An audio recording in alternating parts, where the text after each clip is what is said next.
اعوذ باللہ السمیع العلیم من الشیطان اللعین الرجیم بسم اللہ الرحمن الرحیم الحمد للہ والصلاة والسلام علی محمد رسول اللہ وعلی آلہ آل اللہ وعلی اصحابہ المتعدبین بآداب اللہ واللعنۃ علی اعدائہم اعداء اللہ اما بعد۔ ناظرین کرام، سب سے پہلے آپ تمام حضرات کو حضرت امام حسن مجتبیٰ علیہ الصلاۃ والسلام کی ولادت باسعادت کی مناسبت سے ہدیہ تبریک پیش کرتا ہوں، اور ابتدا ہی میں دعا گو ہوں کہ اللہ تبارک و تعالی ہمیں امام حسن علیہ الصلاۃ والسلام کا سچا اور حقیقی پیروکار بننے کی توفیق عطا فرمائے۔ آج ہمیں جو بتایا گیا ہے وہ حضرت امام حسن علیہ الصلاۃ والسلام کی سیرت کے حوالے سے اور ان کے فضائل کے حوالے سے کچھ گزارشات آپ کی خدمت میں پیش کرنی ہے۔ حضرت امام حسن علیہ الصلاۃ والسلام کی فضیلتوں کے بارے میں قرآن بھرا پڑا ہے۔ دو طرح سے قرآن مجید حضرت امام حسن علیہ الصلاۃ والسلام کے فضائل بیان کرتا ہے۔ ایک ایسے ہے کہ جن آیات کا ڈائریکٹ تعلق ہے اہل بیت عصمت و طہارت سے، اور ان اہل بیت میں حضرت امام حسن علیہ الصلاۃ والسلام بھی شامل ہیں۔ مثال کے طور پر آیت تطہیر کو لیجئے۔ آیت تطہیر پنجتن علیبہ کے حوالے سے ہے، ان کی شان میں نازل ہوئی ہے، ان کی عظمت بیان کرنے کے لیے نازل ہوئی ہے، ان کے حق کے طہارت بیان کیا گیا ہے اس میں، تو ان میں حضرت امام حسن علیہ الصلاۃ والسلام بھی ہیں۔ اسی طرح اگر آپ حضرت امام حسن علیہ الصلاۃ والسلام کے حوالے سے سورہ دہر کو لیتے ہیں تو سورہ دہر کے اندر ایک بندہ جو انفاق کر رہا ہے یطعمون الطعام علی حبہ، وہاں پر بھی حضرت امام حسن علیہ الصلاۃ والسلام ان کے اندر شامل ہیں۔ یا آپ آیہ مباہلہ کو لیں، آیہ مباہلہ کے اندر ابناءنا کی مجسم تفسیر بن کے جانے والوں میں حضرت امام حسن علیہ الصلاۃ والسلام بھی وہاں پہ شامل ہیں۔ گویا یہ امام حسن علیہ الصلاۃ والسلام کو اگر جو ہے اس سے تصویر سے نکال لیا جائے تو یہ تصویر ادھوری رہتی ہے، اور نہ جو ہے صداقت کے میدان میں دیکھیں تو حسن علیہ الصلاۃ والسلام کے ساتھ یہ تصویر جو ہے مکمل ہوتی ہے، طہارت کے میدان میں دیکھیں تو یہ تصویر حضرت امام حسن علیہ الصلاۃ والسلام کے کردار کے ساتھ جو ہے نا وہ مکمل ہوتی ہے۔ تو یہ کچھ آیتیں ایسی ہیں کہ جن کے بارے میں ہمیشہ آپ نے گفتگو سنی ہے اور اس حوالے سے وہ کی ہے۔ دیکھیے، اگر ایک ایک حدیث کو اور ایک ایک آیت کو اگر ہم کھولیں تو وہاں پر جو ہے نا بے انتہا موضوعات ہیں۔ آپ دیکھیے، حضرت پیغمبر اکرم صلی اللہ علیہ وآلہ وسلم نے حضرت امام حسن علیہ الصلاۃ والسلام کو ابن کی جگہ پہ، ابنا کی جگہ پہ ساتھ لے کر گئے، تو ابن سوال یہ پیدا ہوتا ہے کہ ابنا کیوں جو ہے نا ابن کی جگہ پہ لے کر گئے ہیں، اور ابنا عربی زبان میں کس کو کہا جاتا ہے، تو اس کی تھوڑی سی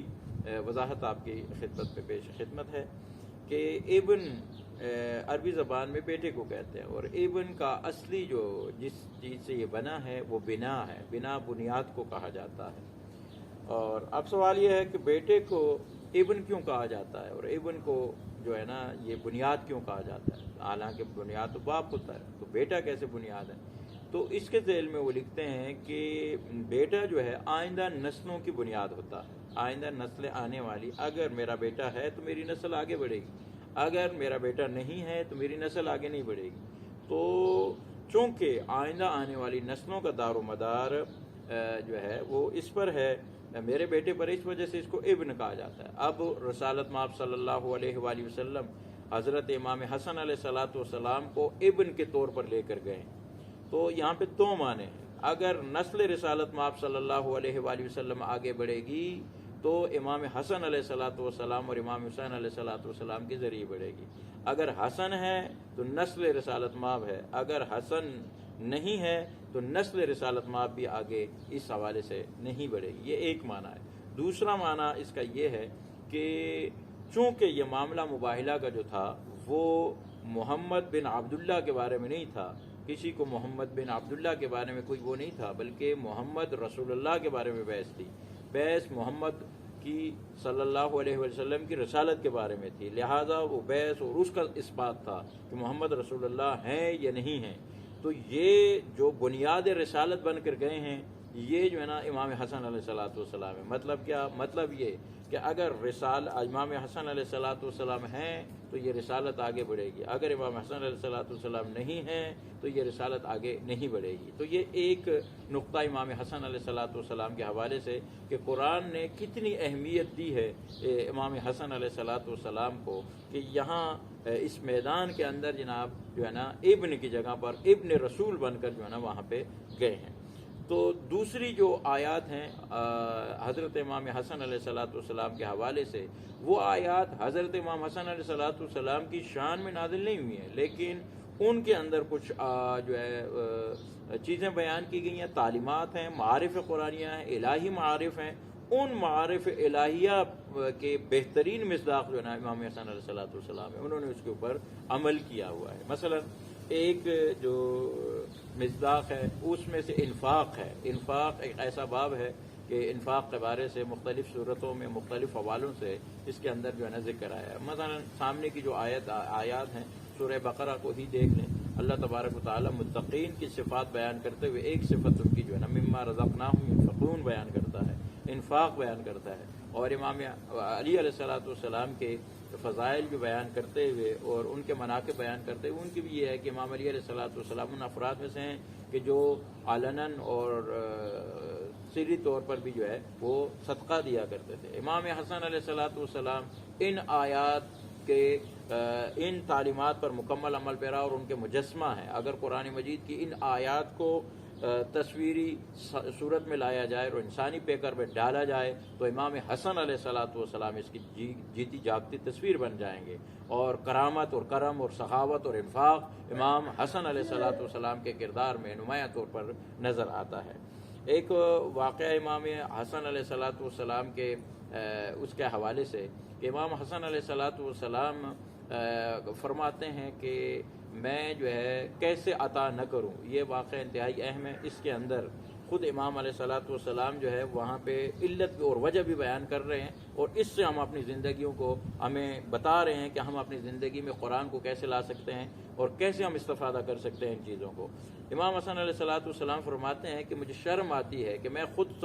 سائل ہوں اللہ کے حضور، اللہ سے میں مانگتا ہوں، تو مجھے شرم آتی ہے کہ میں خود سائل ہوتے ہوئے مجھ سے اگر کوئی بندہ جو ہے نا مانگے تو میں اس کی جو ہے نا حاجت کو پورا نہ کروں، لہٰذا اس سے میں لیتا ہوں اور آگے میں جو ہے نا دیتا ہوں۔ اس طرح سے امام حسن علیہ السلام ان ہستیوں میں،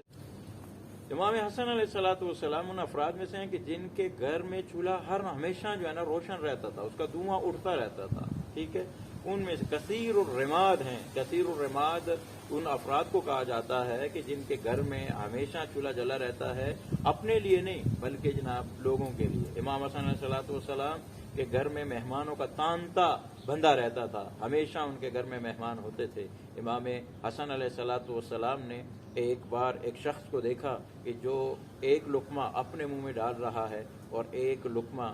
وہ کتے کو کھلا رہا ہے، اور امام حسن علیہ السلام نے اس بندے سے پوچھا یہ بتائیے کہ آپ ایسا کیوں کر رہے ہیں؟ وہ کہتے ہیں مجھے شرم آتی ہے کہ میں خود کھاؤں اور ایک مخلوق خدا یہاں پہ بھوکی رہے۔ امام حسن علیہ السلام نے اس غلام سے کہا کہ تیرا مالک کہاں ہے؟ انہوں نے بتایا میرا مالک وہاں ہے۔ امام علیہ السلام گئے، ان کے مالک کو انہوں نے پیسے دیے اور اس غلام کو اللہ کی راہ میں آزاد کر دیا۔ یہ امام حسن علیہ السلام کی سیرت ہے۔ عزیزان، امام حسن علیہ السلام کے فضائل بہت زیادہ ہیں۔ میں ایک روایت کا سہارا لیتا ہوں اور اس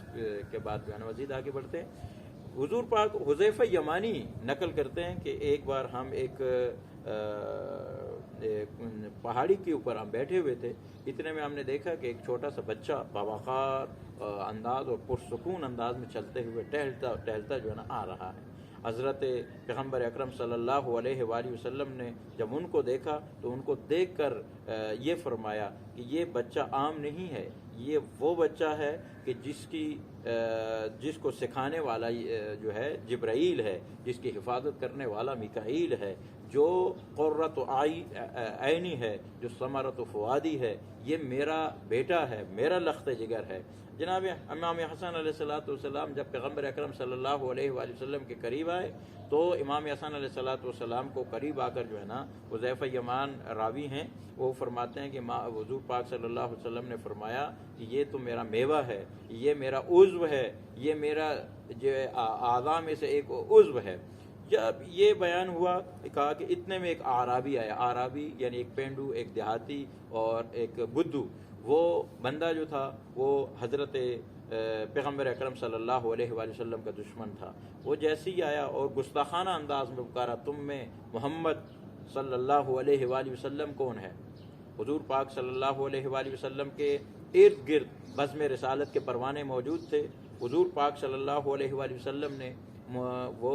مسکرا کر ان کو کہا، مہلن یا اعرابی، آہستہ آہستہ۔ جب ان کی یہ برخورد دیکھی اور یہ برتاؤ دیکھا تو وہ اعرابی سمجھ گیا کہ یہی حضور پاک صلی اللہ علیہ وآلہ وسلم ہے۔ تو انہوں نے گستاخی کرتے ہوئے کہا کہ جب تک میں نے آپ کو دیکھا نہیں تھا تب بھی میں آپ سے نفرت کرتا تھا، حسد کرتا تھا، بغض کرتا تھا، اور آج جب میں نے آپ کو دیکھ لیا ہے تو میری نفرت میں اضافہ ہوا ہے اور میں آپ سے بہت زیادہ جو ہے نا بغض رکھتا ہوں۔ جب یہ کلمات ان کی زبان سے جاری ہوئے، یہیں پر حضور پاک صلی اللہ علیہ وآلہ وسلم کے پروانے آگے بڑھے اور انہوں نے چاہا کہ وہ اس بندے کو جناب، وہ چونکہ شان رسالت ماب میں گستاخی کر رہا تھا تو اس کو جو ہے نا جواب دیں، زود و کوب کریں، لیکن حضور پاک صلی اللہ علیہ وآلہ وسلم نے مسکرا کر اور ان کے چہروں پر مسکان آئی، تبسم آیا اور ان کو روک لیا، اور اس کے بعد اس کو مخاطب ہو کر فرمایا کہ اگر آپ کا کوئی سوال ہے، اگر آپ کا کوئی وہ ہے تو آپ کو ہم اس چیز کے بارے میں بتانے کے لیے آمادہ اور ہیں، لیکن میں تمہیں تیرے سوالوں کا جواب نہیں دوں گا، بلکہ میرا عضو، میرے اعضاء میں سے ایک عضو جو ہے آپ کو ان سوالوں کا جواب جو ہے وہ دے گا۔ وہ حیران ہوا، پریشان ہوا، مثلا میرا عضو تو میرا ہاتھ ہے، میرا ہاتھ کیسے جواب دے گا، میں کیسے جو ہے نا جواب دے گا؟ انہوں نے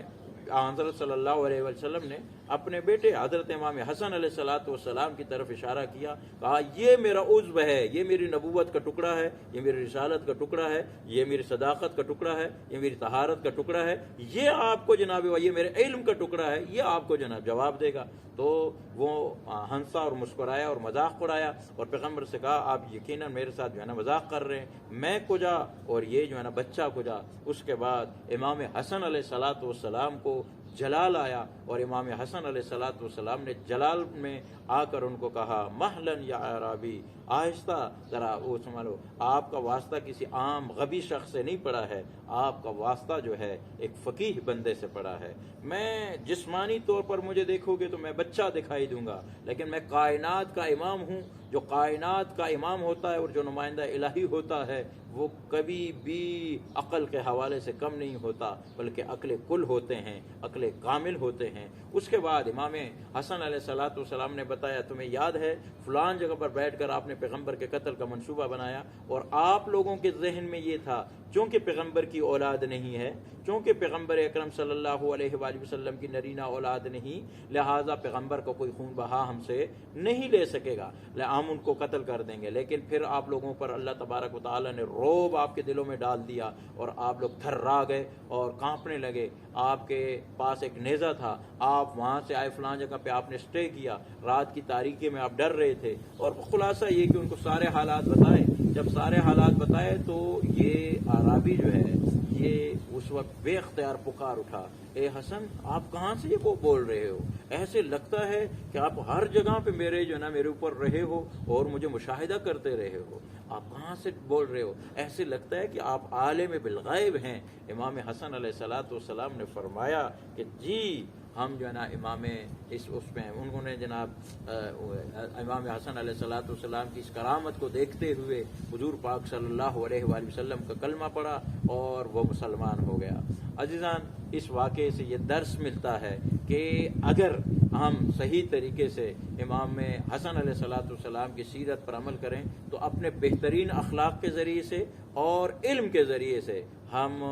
لوگوں کو پیغمبر اکرم صلی اللہ علیہ وآلہ وسلم کا اور دین اسلام کا گرویدہ بنا سکتے ہیں، نہ یہ کہ کسی کو مار کر، کسی کو سر پھوڑ کے کہ یار یہ گستاخ ہے اس وجہ سے اس کے اوپر اٹیک کر دو، اس کو مار دو، اس کو قتل کر دو۔ اس طرح سے دین اسلام کی تبلیغ نہیں ہوتی، بلکہ نیک کردار اور علم اور دلیل کے ساتھ جناب یہ ہوتی ہے، تبلیغ ہوتی ہے۔ آئیے مل کر دعا کرتے ہیں، پروردگارہ ہم سب کو سیرت ائمۃ طاہرین علیہ الصلوۃ والسلام پر عمل پیرا ہونے کی توفیق عطا فرما، آمین یا رب العالمین۔